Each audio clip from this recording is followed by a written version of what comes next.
Olá, querida amiga, mais um encontro. Hoje, aqui estamos a 5 dias das eleições que o Brasil está contando como um instrumento de transformação. Todos nós estamos numa contagem regressiva, tentando buscar dias melhores para o país. Conosco, aqui os internautas Juscelino Nunes, a quem saúdo em nome dos demais que vão se somar aqui a gente. Também mando um abraço para a Onélia Soares Barbosa e o nobre Hélio Félix, que já estão aqui conosco. Saúdo as diversas plataformas que reverberam o nosso encontro e fica aí o agradecimento pessoal a cada um deles e faço também esse agradecimento em nome de todos que participam aqui junto comigo desse desafio diário. Bom, vou começar ouvindo o Deodato Ramalho. Querido amigo, você me enviou mais cedo um áudio e eu vou me reportar a ele. Eu queria que vocês que estão nos assistindo ouvissem uma fala do senhor que foi presidente da Câmara, presidente do Senado, Eunício Oliveira, que se refere ao senhor Roberto Cláudio como ladrão. Ouça aí. Roberto Cláudio, eu não sou investigado, não. Você é que é ladrão. Você deixou as pessoas morrer, seu irresponsável. Porque você roubou o dinheiro dos respiradores. Pegou 100 milhões de reais. 100 milhões de reais. E não fez um hospital e esse hospital não atendeu ninguém. Você é investigado pelo TCE, pelo TCU, por roubo de dinheiro público e pela Polícia Federal, porque não sou não. Ele deu dinheiro para fazer a Vila do Mar e você roubou o dinheiro lá da Vila do Mar, Roberto Cláudio. Me processa. Eu quero provar que você é ladrão. Você é ladrão. Eu nem sequer investigado sou. Mostra. Quer ver meus servidores? Ladrãozinho de anão ladrão. Bom, anão ladrão. Você já sabe do que é que se trata. É daí que o irmão fica dizendo todo canto que tem 300 milhões para gastar na tua campanha. Derrotados de nada. Ladrãozinho de dinheiro público.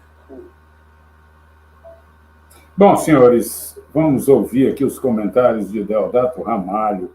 Deodato, esse povo estava junto ontem, anteontem, parece que tem um... Aliás, eu nisso não estava junto deles, não, é bem verdade. Mas tem tantos que ficam aliados uns dos outros e de uma hora para outra viram uma questão fraticida. Esquecem o dia de ontem e passam a se digladiarem como se inimigos eternos fossem. Diga aí, meu amigo, como é que você interpreta a fala do ex-senador cearense, candidato a deputado federal, Eunício Oliveira, com o candidato a governador do estado do Ceará, Roberto Cláudio, a quem ele chama de ladrão. Bom dia, meu caro Alfredo, bom dia, Fátima Villanova, bom dia, Edna, e bom dia aos internautas que ou vão nos acompanhar aqui ao vivo ou poderão pegar depois nas nossas redes sociais, inclusive nas minhas, Deodato Ramalho, porque eu vou reproduzir. Bom, eu sempre digo, Alfredo, que, primeiro, dizer para você que, na verdade, essa disputa virulenta entre o Roberto Cláudio e o Eunício Oliveira, ela começou por conta da eleição em que o Eunício era aliado dos Ferreira Gomes, portanto, também do Roberto Cláudio, do Camilo, né, do PT, naquela eleição que ele perdeu a eleição para o Senado, para o Eduardo Girão.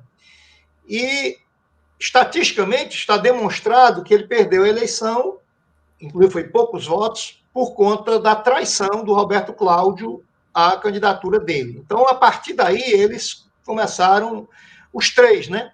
O Ciro, Eunício e o Roberto Cláudio. Tanto é que a disputa entre o Ciro e o Eunício, na justiça, eu acho que deve ter uns no mínimo uma centena de processos de um contra o outro.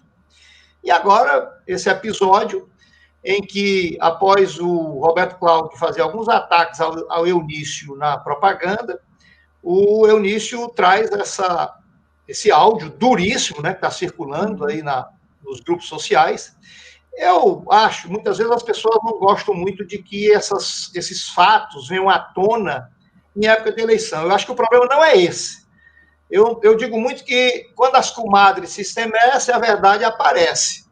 O único cuidado que eu sempre gosto de ter, e tenho, inclusive, em relação, seja uma acusação contra o Camilo, seja contra o Lula, seja contra o Roberto Cláudio, seja contra o Ciro, é que a gente tem que ter o cuidado de dar, pelo menos, o benefício da dúvida. Agora, o que é que me incomoda? O que me incomoda é que, com denúncias tão graves como essa, como aconteceu também no passado, passada a eleição, ninguém toca mais no assunto, não tem inquérito, e aí toda eleição, e o pior, né, isso acaba deseducando a população. Se, por exemplo, nós tivermos agora, e no caso aqui do Estado do Ceará, tudo indica que vamos ter um segundo turno para a eleição de governador, como é que fica, por exemplo, né, o A que atacou duramente o B e o B que atacou duramente o A, e aí no dia seguinte, não, eu estava brincando, eu não sei o que e tal. Eu acho isso muito deseducativo.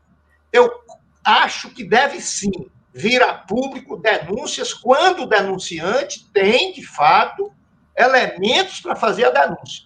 Eu sou absolutamente refratário à ideia de alguém criar fake news, de criar, né, uma acusação falsa. Isso é terrível.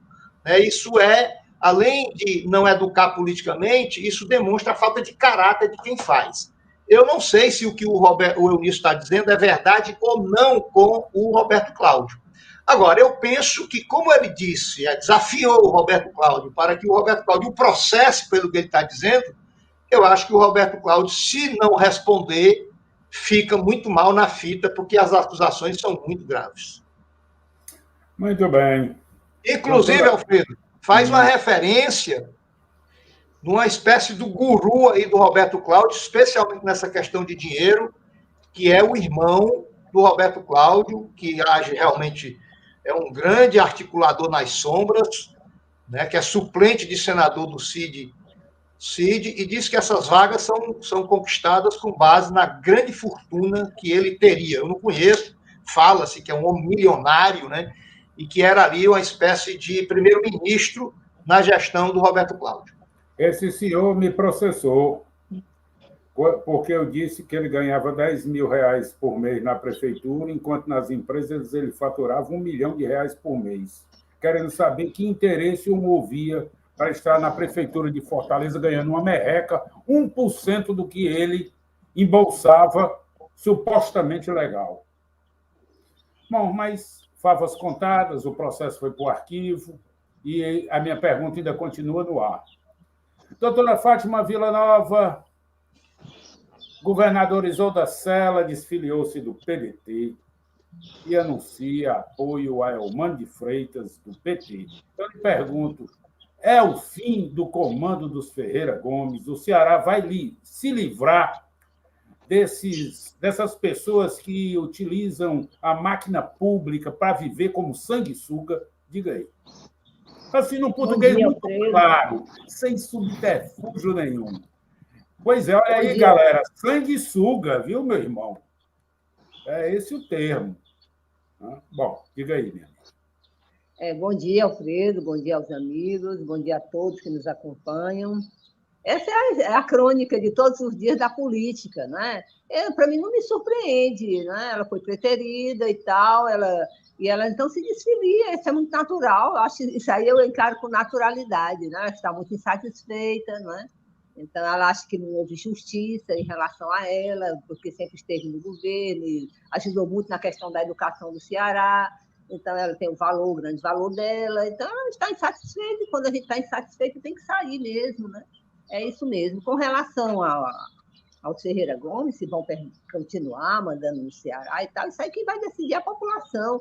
É muito importante que a população acompanhe tudo isso aí e possa ver aquilo que interessa ao Ceará, o que interessa, né, ao Brasil. É isso que a gente sempre defende aqui, né? A alternância de poder é importante, oxigena, com toda certeza, a administração pública, né? Então, mais do que salutar a alternância de poder. Então, não vejo assim como nada assim, que vai ser o fim do Ferreira Gomes, não sei. Quem sabe a população cearense está satisfeita, está insatisfeita. Então, nessa eleição agora a gente vai ver, né, como é que vai ficar essa situação, né?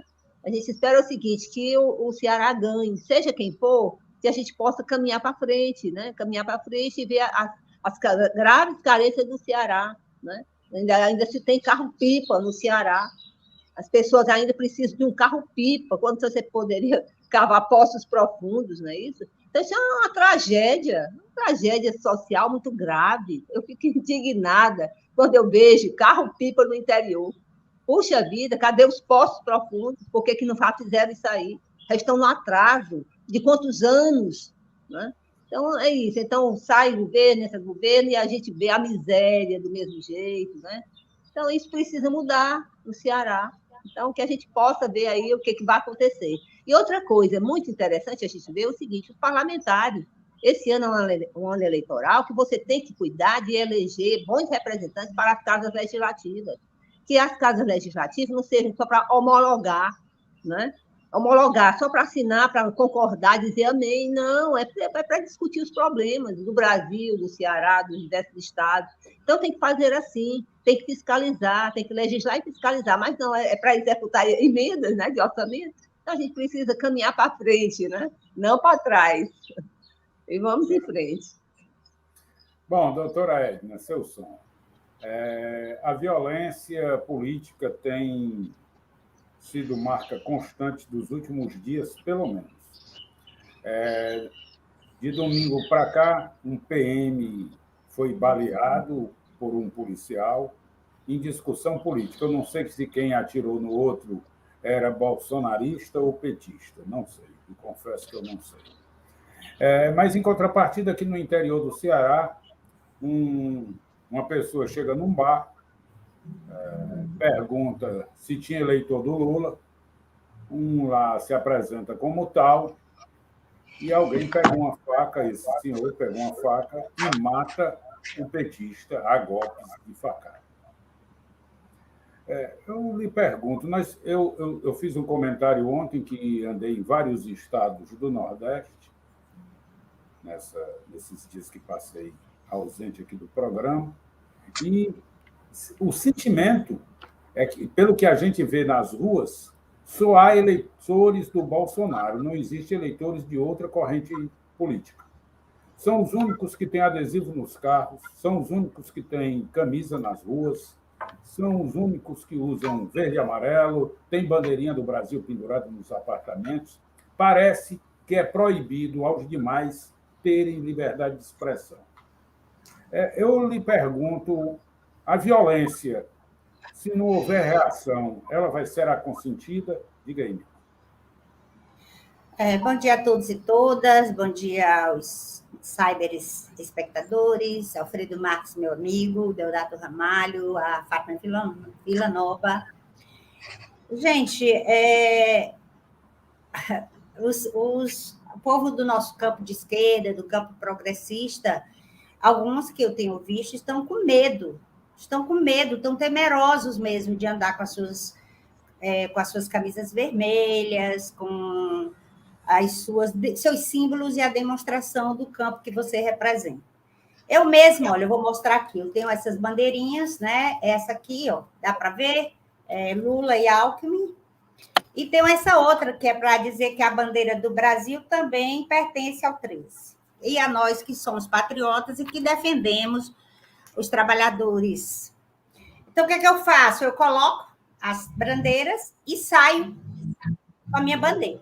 Agora, dentro do prédio eu não deixo, porque meu carro já foi riscado. Já tiraram um adesivo antigo que eu prezava muito, sabe, Deodato? Porque era a primeira vez que o Lula se candidatou a presidente, então eu tinha isso como uma relíquia, que era a primeira vez que ele se candidatou, e eu tinha esse adesivo muito antigo. Eu tinha amor por ele e não botei por dentro, botei por fora e tiraram o meu adesivo. Então, o que é que eu faço? Eu tiro e não deixo na garagem. com ela, com meus símbolos, com as minhas preferências. Quando eu estaciono na rua, que não é um lugar que eu confio, eu também tiro a bandeira, porque eu não sou rica e já me deram prejuízo, então eu não posso me dar ao luxo de gastar 500, 600 mil reais para consertar um carro. Então, acontece isso. O que é que aconteceu comigo? Lá na esquina da Democrática, no Rui Barbosa, com o Antônio Salles, eu estava de camisa vermelha na hora da panfletagem, e quando abriu, mal abriu o sinal para nós, um bolsonarista de moto botou a moto por cima de mim. A Fátima Bandeira que me puxou, e eu falo que houve, ela disse, tu não viu.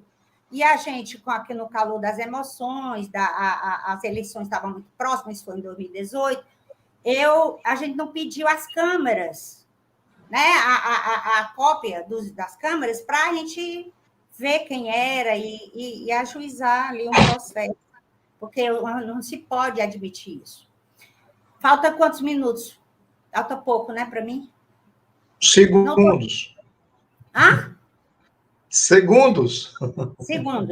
Eu respondo depois, mas é o seguinte, gente, nunca se viu uma violência desse tipo.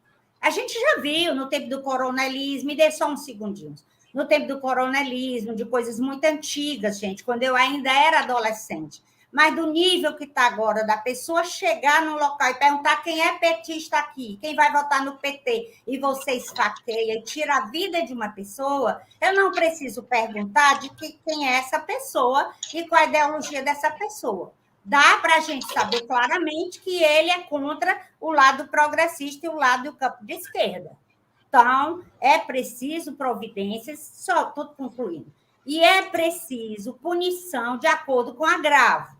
Eu acho que essas pessoas não estão sendo punidas de acordo com o agravo, ao ponto que os outros que veem a punição leve se sentem encorajados a praticar homicídio, que é uma coisa mais grave que se pode permitir, nem se pode admitir. Obrigada. Muito bem. Doutor Deodato Ramalho, o ex-governador, candidato ao Senado, Camilo Santana, repudiou o assassinato do eleitor do Lula e diz que isso é fruto da intolerância. Como a doutora Edna bem lembrou, os protagonistas das ações criminosas têm identificação, é capaz de serem identificados facilmente, e por que não há punição exemplar? Diga aí, menino. Bom, na verdade, a gente já tem abordado isso reiteradamente, porque, de fato, atos de violência, de estremecimento entre eleitores em época de eleição sempre aconteceram, né? Mas de modo mais isolado e não necessariamente estimulado pelas lideranças políticas. A situação que nós temos hoje... Vou fazer aqui só uma complementação, que a gente supera o assunto. A Gleisi Hoffmann sustenta de que essas ações de violência decorrem do fanatismo e do ódio, e que essas ações são estimuladas por Bolsonaro. Diga aí, mano. Pronto, esse é o ponto. Minha gente, nós estamos tratando de um presidente da República que, com muito orgulho, se diz defensor da tortura, que pregou, quando era deputado, que o Fernando Henrique Cardoso, então presidente da República, fosse executado, que disse que a ditadura matou pouca gente, que por ele teria matado 30 mil pessoas, que teve uma campanha eleitoral de presidente da República em 2018, que é hoje ainda, que o símbolo da campanha é uma pessoa atirando em outra pessoa. Então, é claro que não tinha como não dar nisso. Portanto, é isso que eu quero dizer, que não é um ato isolado de um eleitor desatinado. É óbvio que tem a índole desse eleitor, mas ele se sente estimulado por vários atos de apologia da violência. A coisa é tão dramática. Hoje, Alfredo, eu até lhe passei, vou passar para a Fátima, o meu podcast de hoje, falando sobre essa questão dessa violência, desse perigo que nós estamos atravessando, com vários casos lá de agressão verbal, agressão física, inclusive algumas delas resultando na morte das pessoas. Aquele petista lá do Paraná, que estava no aniversário dele de 50 anos com a família, quando chegou um louco lá. Louco não, essa gente não é louca, ela é perversa. Tem uma índole extremista e tal, e chegou e matou a bala. E às vezes, rapaz, é impressionante que a gente fica abismado quando isso acontece, às vezes, pessoas próximas da gente, ou próximo que você conheça, ou mesmo próximo, porque são pessoas públicas que você conhece, que sempre tiveram um comportamento pacato e, de repente, surge, como foi o caso aqui no Ceará, recentemente, agora, nesse período eleitoral, do empresário Beto Student, rapaz, um homem tido como gente, uma pessoa de boa índole, pelo menos sempre se apresentava assim. O cara fez um vídeo, minha gente, um empresário dos mais importantes empresários do Ceará, fez um vídeo onde ele mandou confeccionar uma faca, uma peixeira, com a referência ao nome do Bolsonaro, e ele fez um vídeo estimulando as pessoas a andarem de faca no coldre, meu amigo. Então, é uma loucura. Para concluir, Alfredo, se eu dizer só essa partezinha aqui, são vários atos, mas olha esse aqui. O presidente Bolsonaro, durante um discurso em eventos com empresários, em maio deste ano, 2022, disse que, segundo ele, o apoio ao Lula estaria juntando, entre aspas, tudo que não presta. Mas o lado bom disso era que uma granadinha mata todo mundo. Então, minha gente, é isso que nós estamos vivendo. Esse turbilhão de violência, como a Edna já falou aí no tempo dos coronéis, mas certamente no tempo de normalidade democrática, nós nunca tivemos uma situação tão dramática, tão perigosa como nós estamos enfrentando hoje no nosso país. Doutora Fátima Villanova. Bem-vindo, Zé Maria. Obrigado, amigo. Nós temos presenciado, já vimos isso no passado, perdoe, num passado muito recente, mas parece que está havendo uma reedição agora, que empresários bolsonaristas fazem uma consulta admissional e perguntam logo o seguinte, logo de cara: você vota em quem, meu irmão? Se for Lula, vá para a fila do desemprego, e só lhe emprego se não tiver bolsonarista para empregar. E há outros casos em que, feita a pesquisa interna na empresa, a orientação é demitir sem dó. Muitas pessoas são vítimas disso, inclusive foi protagonista dessa história uma pessoa chamada Velho da Havan, que esteve passeando aqui em Fortaleza um dia desse, e que foi acusado disso, de ter demitido funcionários porque não apoiavam eleitoralmente a sua preferência. Eu lhe pergunto, diante desta outra violência, o que os empregados, o que os trabalhadores devem fazer em casos de serem achacados, serem constrangidos no trabalho? Diga aí. Tão difícil conseguir um emprego e agora tem essa situação. Isso revela o atraso político do Brasil, com toda certeza. O voto é secreto, nós estamos numa democracia, as pessoas são livres para votar em quem quiser, mas a gente sofre pressão de todo tipo. Os amigos que ligam, nunca ligam, quando ligam é para perguntar em quem a gente vai votar, entendeu? Já tendo como certo, que é livrar a fatura no primeiro tempo, né? Então, é assim, é geral. Agora, os trabalhadores que sofrem esse tipo de pressão, eles têm que procurar o sindicato e entrar com ação contra o empregador, com toda certeza. Isso é grave demais, né? Ninguém pode fazer isso. Isso é uma coisa terrível, né? Então, temos que fazer valer a justiça, né? Procurar a justiça aí, encaminhar a denúncia para que a gente possa, pelo menos, as coisas no Brasil não acontecem de chegar até o fim para a punição, mas pelo menos que é um recado forte e duro de que as pessoas estão atentas e que não vão aceitar isso aí. Mas isso não é só na iniciativa privada, não. Isso acontece também nos órgãos públicos, né? Quem está no plantão dos governos querem que os subordinados votem naquele, né, que os dirigentes da instituição pregam. Tem que balançar a bandeira. Se tiver encargos comissionados, são obrigados a balançar a bandeira. É uma coisa, é uma tragédia um negócio desse. Nos órgãos públicos, com toda certeza, só fazer um levantamento aí que você vai ver. Então, as pessoas estão ali porque estão com medo de perder o cargo em comissão, né? Então, é uma convocação. Então, isso acontece. Por quê? Porque a nossa sociedade é muito atrasada. E porque existe a impunidade. Graças à impunidade. Então, se essas pessoas fossem alcançadas pela justiça de uma forma célere, com toda certeza, isso aí acabaria em 2 minutos, né? Mas não, entra governo, sai governo, as práticas são as mesmas. Isso na iniciativa privada, como muito bem você falou, e no serviço público, né? Então, é assim. Manda quem pode, obedece quem tem juízo para não perder o emprego. Isso é horrível. Agora tem que ser denunciado. E essas pessoas têm que pagar, têm que ser alcançadas pela justiça, que a nossa justiça passe a ser célere e acreditada no Brasil, porque está muito longe disso.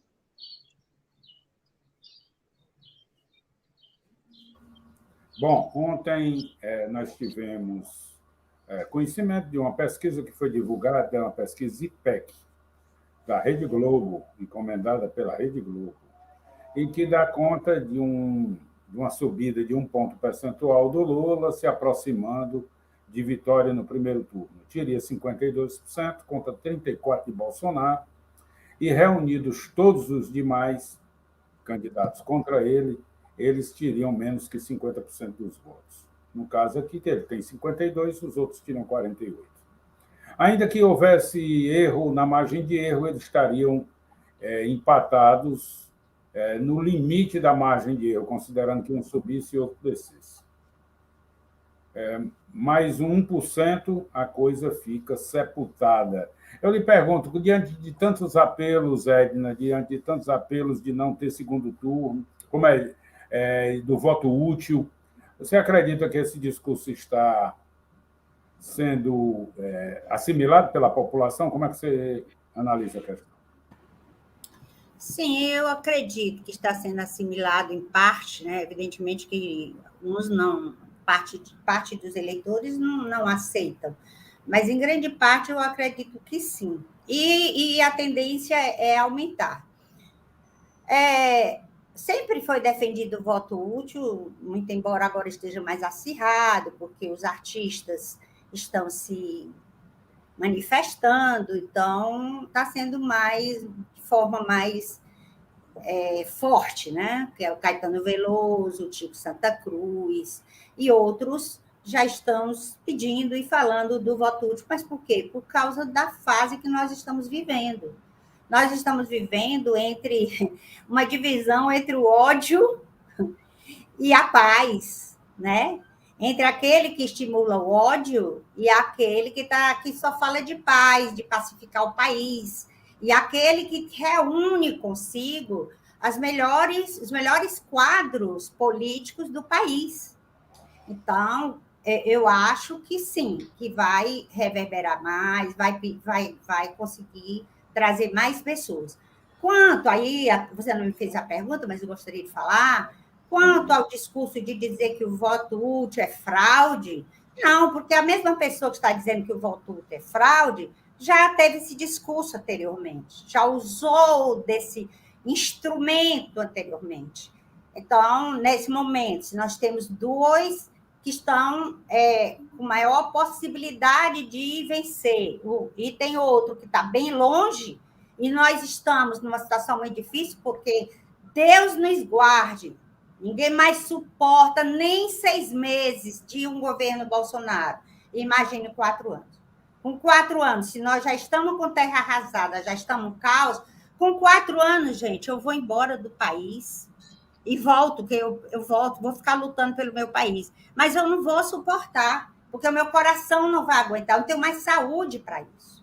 Entendeu? E então eu acho, sim, que devemos lutar pelo voto útil nesse momento, dado o caos e as mortes e a violência que nós estamos vendo. Porque, estou terminando. Se houver um segundo turno, a violência vai se acirrar e o derramamento de dinheiro público vai ser grande. Obrigada. Não tenha dúvida. Doutor Zé Maria Filomeno. Pesquisa IPEC, que eu me referi, também atesta a rejeição de Bolsonaro, que ultrapassa 51%. Se ele disputar sozinho, ele perdia para ele mesmo, Zé Maria. Como é que você interpreta isso aí? Bom dia a todos. Desculpe o atraso, mas... Nada, que é isso, você tem crédito. O problema aqui de... Houve um corte de energia aqui na minha rua e eu estou tendo que usar aqui o Bluetooth do celular para poder falar. Paga a conta da energia, Zé Maria. Pois é. Não, estão cortando umas árvores aqui em frente, aparando umas árvores e tiveram de desligar um cabo de energia da Enel aqui. O que acontece? Eu disse isso outro dia, né? O estímulo, né, a motivação da decisão do eleitor, ela é muito mais emocional, né, do que racional. Muitos podem discordar, mas os indicadores econômicos do Brasil, eles estão em franca melhoria, né? Se nós formos ver a questão da inflação, desemprego, as tarifas públicas, né, estão numa linha descendente, como também a confiança do consumidor, né, que é outro indicador importante. Agora, o Bolsonaro, ele gerou para si, atraiu para si, uma imagem muito negativa, né, durante os quase 4 anos de governo, né? Então, o político, né, ele não, a reeleição não é só uma avaliação dos últimos 60, 90 dias, não. É uma avaliação do mandato inteiro, né? E ele foi construindo ao longo do mandato, ele se desgastou muito ao longo do mandato. Então, tanto em relação às medidas da pandemia, como a própria postura pessoal dele. Então, eu vejo muito mais um julgamento, né, de caráter. As pessoas acham que o Bolsonaro é mau caráter, que o Bolsonaro é desumano, né? Que o Bolsonaro agride as mulheres, que o Bolsonaro não valoriza as minorias, né? Que o Bolsonaro é uma pessoa belicista, violenta, que prega agressão. Tudo isso. Então, o que nós vemos? Esse desgaste muito grande do Bolsonaro, que eu poderia dizer que o Lula... não é nem que o Lula vai ganhar a eleição, né, que eu acho muito provável. É o Bolsonaro que está perdendo. Né? Então, é esse o caminho. Agora, o que eu posso dizer para as pessoas é o seguinte: não votem de acordo com pesquisa. Eu sei que a pesquisa é um instrumento, né, importante de informação, para a pessoa se situar, né? Mas não pode ser o primeiro, o mais importante. Né? Veja os programas dos candidatos, veja a história de vida dos candidatos, veja o que eles já fizeram, tanto na vida pessoal quanto na vida quando ocuparam cargos públicos. Né? Então, é isso. E também não se influencie por ídolos, né? Por pessoas que você admira, por artistas, né? Por celebridades. Né?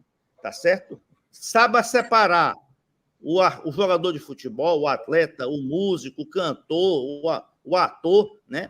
do indivíduo, porque ele é uma pessoa igual a você, não vale mais do que você, por ele ser muito famoso, ou ele ser muito querido pela arte que ele produz. Muito bem, querido Zé Maria. Vamos ouvir Deodato Ramalho. Deodato, o senhor Bolsonaro, candidato à presidência da República, se ele já fala muito sem ser candidato, imagine como candidato. Ele faz uma menção a Geraldo Alckmin e diz o seguinte, que ele era da Opus Dei e agora canta hino socialista. Como é isso? Alckmin mudou tanto assim? Diga aí. Bom, eu acho que não. Eu acho que o Alckmin... Ele era da Opus Dei, que mal pergunta. Ele entrou, né, no Partido Socialista Brasileiro. De fato, essa questão política e ideológica no nosso país é muito fluida, né? Agora, o que eu vejo no Alckmin é que tem uma história, né, de homem público que não tem uma ligação com extremismos. Então, apesar dessa história dele com o Opus Dei, mas concretamente, nos 2 governos que ele foi governador de São Paulo, né, afora alguns momentos que se teve ali daqueles conflitos sociais que a polícia muitas vezes agiu com truculência, o que é muito característico do aparato policial do nosso país. Portanto, eu acho que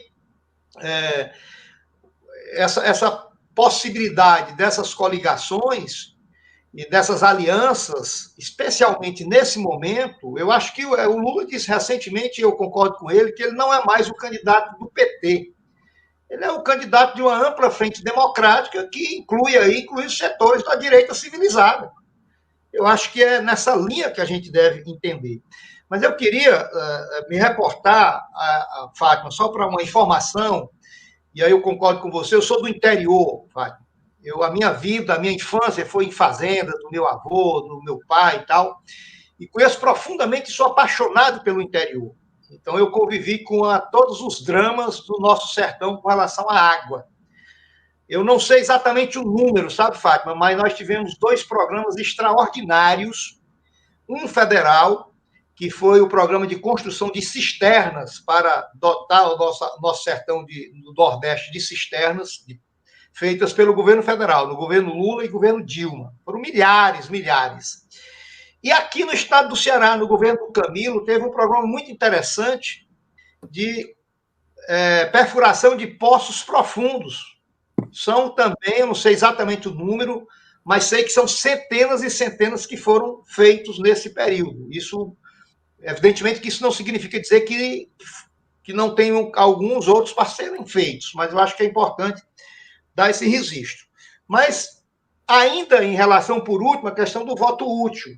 De fato, hoje, Fátima, a Edna, nesse momento eu vi uma matéria atribuída aqui à pesquisa interna das campanhas da Simone Tebet, né, que, de fato, já está detectando essa migração por conta dessa situação que você explicou, e já há uma indicação interna de que, por exemplo, a Tebet possivelmente vai chegar em terceiro lugar, passando o Ciro Gomes.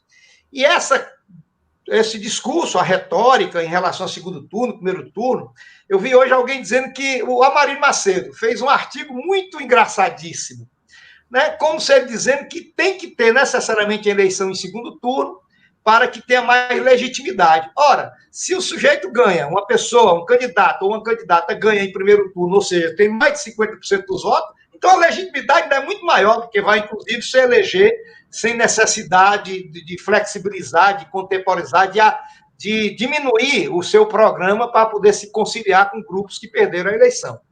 E, por último, o Ciro Gomes, em 2018, minha gente, fez uma intensa campanha de voto útil, dizendo que só ele derrotaria o Bolsonaro e não o Haddad, que o Haddad não derrotaria o Bolsonaro. Ainda hoje eles dizem isso. Dizem que tinha que ser o Ciro para derrotar o Bolsonaro em 2018, né? Vamos lá, Fátima. Lula comentando sobre Ciro Gomes. Diz que quem planta vento colhe tempestade. E diz mais. Diz assim, ele tem mentido a meu respeito desde que começou a campanha. Eu acho que o Ciro tem surtado ultimamente. Disse mais, com relação ao Manifesta Nação, ele chamou de um procedimento virulento, uma campanha nacional e internacional. Por último, disse que se Ciro quiser conversar, até ele conversa, mas a conversa não é mais pessoal, será entre partidos. Se for necessário conversar com o PDT, a nossa presidente, a Gleisi Hoffmann, vai procurar o presidente Carlos Luque e vamos conversar. Resumo da ópera, Ciro virou um pária, pelo menos para o novo governo que se demonstra construir. Como é que você interpreta a posição do senhor Ciro Gomes e o PDT com relação ao novo governo? Diga aí.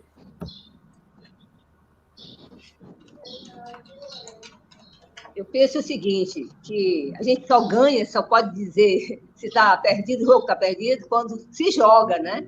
Quando tem a votação. Nós temos ainda o primeiro turno, então a gente não pode descartar nada, né? Ele fez um apelo à nação importantíssimo, com toda certeza, e que tem que ser ouvido isso aí. Então, dizer que já está descartado, de jeito nenhum, né? Nós temos a votação em primeiro turno, domingo.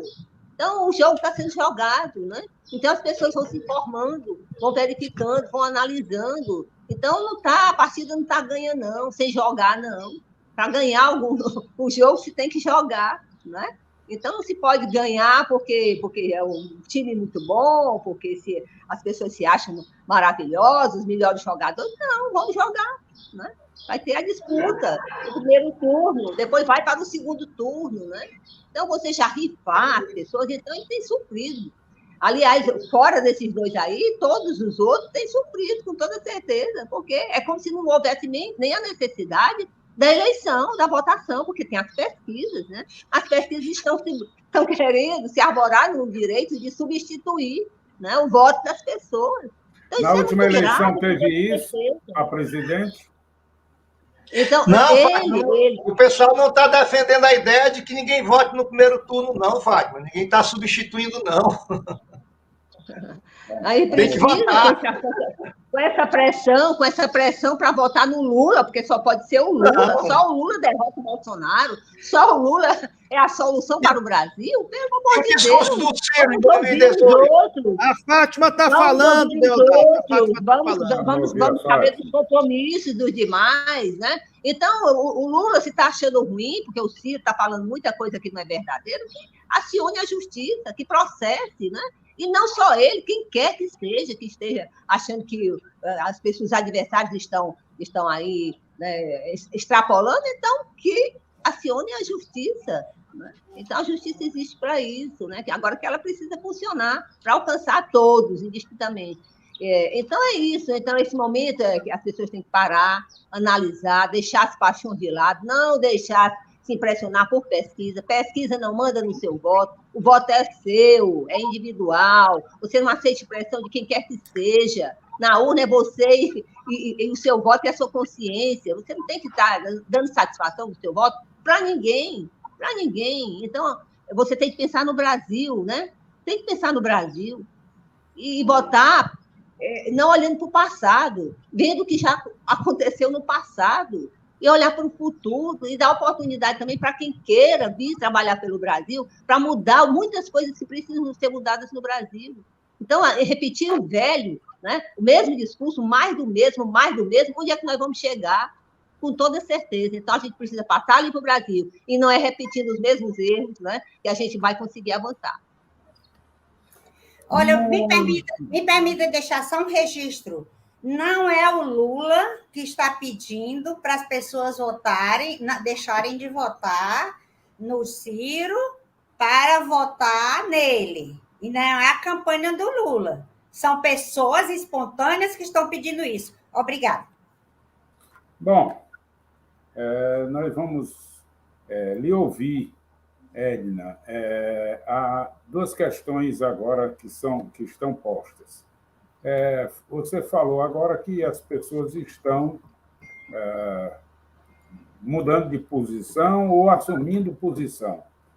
Ontem, a imprensa nacional deu conta que Joaquim Barbosa, ex-ministro do STF, metido a ser todo certinho, declarou em alto e bom tom na imprensa nacional que iria votar em Lula. Como é que você interpreta esse fato? Bom, eu interpreto que as pessoas sempre têm seus momentos de lucidez. É claro que...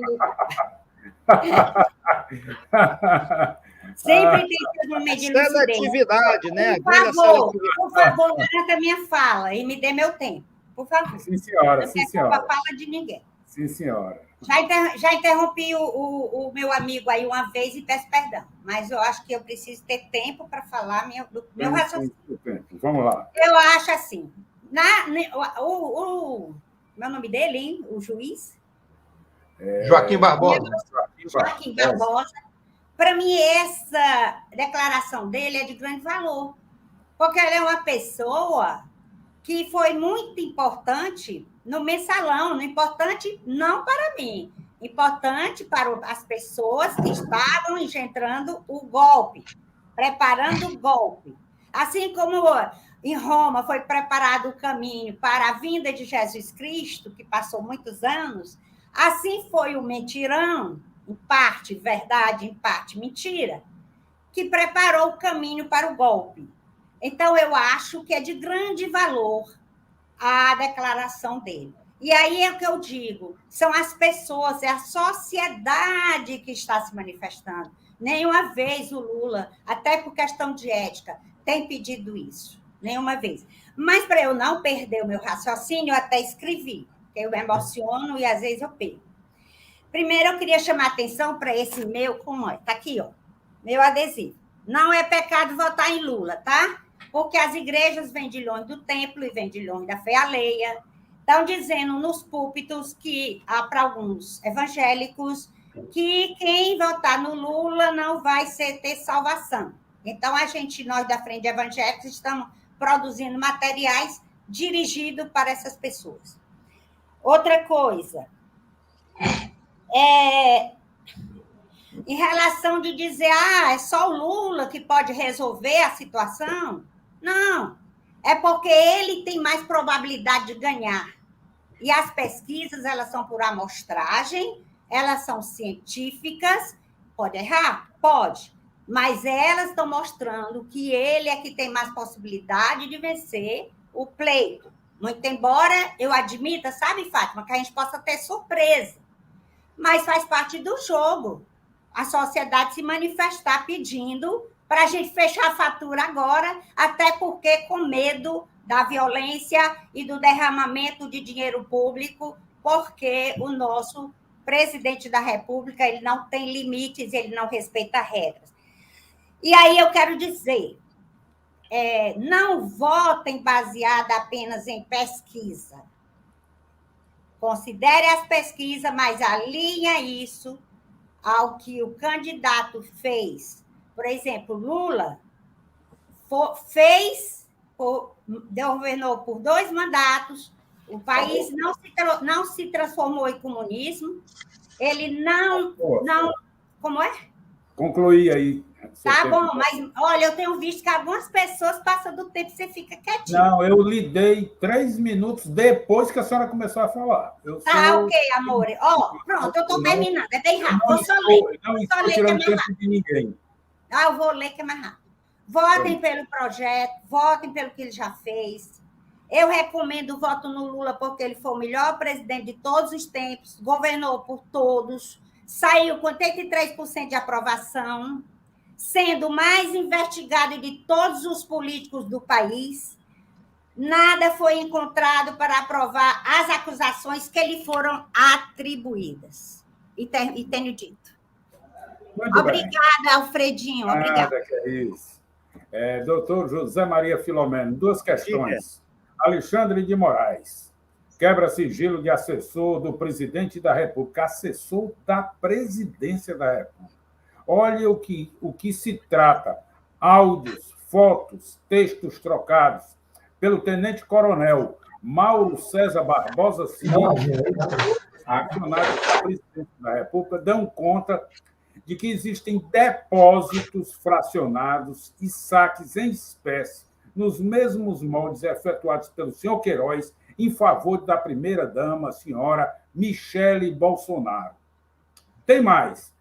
Delegados aposentados da Polícia Federal enviaram ao Procurador-Geral da República, o senhor Augusto Aras, pedido de abertura de investigação contra Alexandre de Moraes pelo indiciamento de empresários bolsonaristas.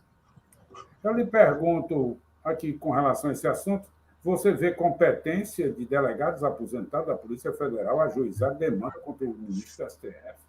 Mas, se você pensa, se puder... Olha, Alfredo, eu não sou especialista em direito penal, mas eu acho que qualquer cidadão pode fazer uma denúncia, né? Pode fazer uma... Até essa questão dos empresários, exatamente. Não foi um senador, o Ramon Rodrigues, né, que juntou as cópias das matérias jornalísticas e ingressou lá com a representação, a queixa-crime, uma denúncia de delito, não sei qual. Mas ele fez pelo partido ou pela pessoa física? Não sei. Aí, tudo bem, não sei. Eu sei que o fato tem que ser apurado. O fato tem que ser apurado. E ele fez contra ato dos empresários, né? Dos empresários. O presidente da República. Não, ele fez denúncia que os empresários estariam conspirando, né? Porque senão ele iria bater no STJ a matéria, né? Não seria no STF. Não, porque, né? Aí, meu amigo, eu acho também que era, aliás, nem STJ, era para ser para a Justiça Comum. O que que, olha, existiu trocas de mensagens no grupo de WhatsApp, né? Que induziriam ali a uma conspiração para um golpe de Estado. Por que que isso vai para o STF, para o ministro Supremo? Será que porque o nome do Bolsonaro... Porque era no inquérito, Zé Maria. Então, meu amigo, esse inquérito, tá bom, eu entendo, eu sei, eu conheço o Deodato, a justificativa... Não, eu sei, Zé Maria, é só informação. Eu sei, economize aí as suas palavras, eu conheço. Quer dizer, então, que qualquer crime de opinião hoje, qualquer crime, qualquer fake news, né, vai tudo para o Supremo. O Supremo virou o fórum único das fake news no Brasil. É incrível, né? Quer dizer, se a gente... a situação. Se eu mandar uma mensagem supostamente conspiratória, supostamente golpista, vai lá para o Alexandre de Moraes, né? Poxa, é melhor contratar mais uns 500 assessores, né, para dar conta. Mas vamos lá. Meu amigo, é o seguinte, eu não tenho, né, bandido corrupto de estimação. Se está havendo corrupção no gabinete da Presidência da República, que se investigue, que se apure. Se o senhor Alexandre de Moraes cometeu abuso de poder político, né, que se apure. O que eu discordo é de se passar pano, é de se cobrir a realidade. Não existiu mensalão, tudo ali, aqueles milhares, eu acho que são mais de... É 1 terabyte de os arquivos do processo do mensalão. Foi o maior processo penal da história do Brasil. Ação penal 470. Né? Só não houve prova. Os advogados bambambãs, né, que cobram honorário de 20 milhões, defenderam os réus. Né? Então, foi esmiuçado, né? Foi mais do que provado o esquema de desvio de dinheiro público para drenar partidos políticos. Então, quem tem... Eu sou contra. Eu posso até defender um candidato. Agora, se tiver os podres dele, eu vou dizer que tem. Eu não vou esconder. Agora, muito cuidado com celebridades. Né? O Antônio Carlos diz uma coisa... O Antônio Carlos diz aqui que é fã do Pelé, do jogador Pelé, mas não respeita o homem Edson Arantes do Nascimento, porque ele recusou-se a reconhecer a paternidade de uma filha, só fez impedido pela justiça depois do exame de DNA. Pois eu sou muito fã do Caetano Veloso. As músicas dele, as letras dele, é um grande poeta, um gênio, adoro ele cantando. Agora, como ser humano, pelo menos não tem um respeito, não tem credencial nenhuma para indicar voto. É um estuprador. Estuprou a menina de 13 anos. Bom, vamos ouvir. Só quando ele votava no Ciro, né? E aí era aplaudido quando ele votava no Ciro, né? A mulher dele, a atual mulher dele. Anos depois, ele casou com ela. Mas ela confessou que perdeu a virgindade aos 13 anos, no aniversário de 40 anos, com o Caetano Veloso. Isso se chama, na lei brasileira, né? Estupro de vulnerável. Qualquer conjunção carnal, qualquer ato libidinoso, o menor de 14 anos, né, é estupro de vulnerável. Muito bem. Doutor Antônio Carlos Fernandes, para não sair do tema, porque também nós já estamos encerrando, vou continuar aqui na mesma história.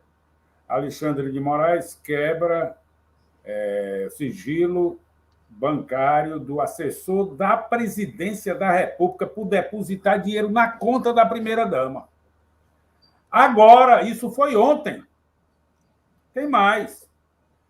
Delegados, ex-delegados, aposentados. Isso aqui não é igual ao Papa, não, que vira santo quando larga a batina. Não é assim, não. Ex-delegado é quase ninguém. Entendeu? É só um funcionário público aposentado, afastado. Qual prerrogativa que tem para processar um ministro do STF? Diga aí, meu irmão. Doutor Carlos, só para contribuir, Alfredo, permita. Eu não tenho mais tempo. Não, é rapidinho. Não, é porque o Bolsonaro já decretou 100 anos de sigilo. Já decretou 100 anos de sigilo lá na coisa da mulher dele. Transparente aí do Zé Maria. Vamos, Antônio Carlos. Olha, Alfredo, Bolsonaro conseguiu desarticular completamente o país na sua insanidade e na sua saga pela violência, pela desarticulação. O que está mais no lugar no Brasil? É a pergunta que eu faço. Os poderes... Olha, os poderes, o legislativo está administrando o país. É o Centrão que libera as verbas agora. O judiciário está também administrando o país. Só quem não está administrando o país é o presidente da República, que tornou-se uma espécie de bobo da corte para divertir o povo, para criar essas chacotas dele, e o país está sendo administrado pelos outros dois poderes. Então, nós estamos num momento muito difícil. E eu vou fazer como alguém que falou aqui há pouco tempo. Me perdoe, Antônio Carlos. Bolsonaro, voto até numa cadeira.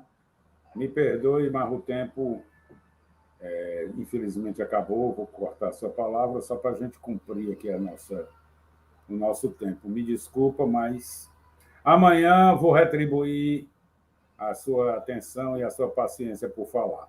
Queridos amigos, vamos ficando por aqui. Hoje discutimos temas da mais alta relevância política e que muito não se discute por aí. O que a gente enfrenta aqui no nosso dia a dia, poucos têm coragem de se reportar. Vamos ficando aqui. Amanhã tem mais. Bye, bye. Tchau, tchau.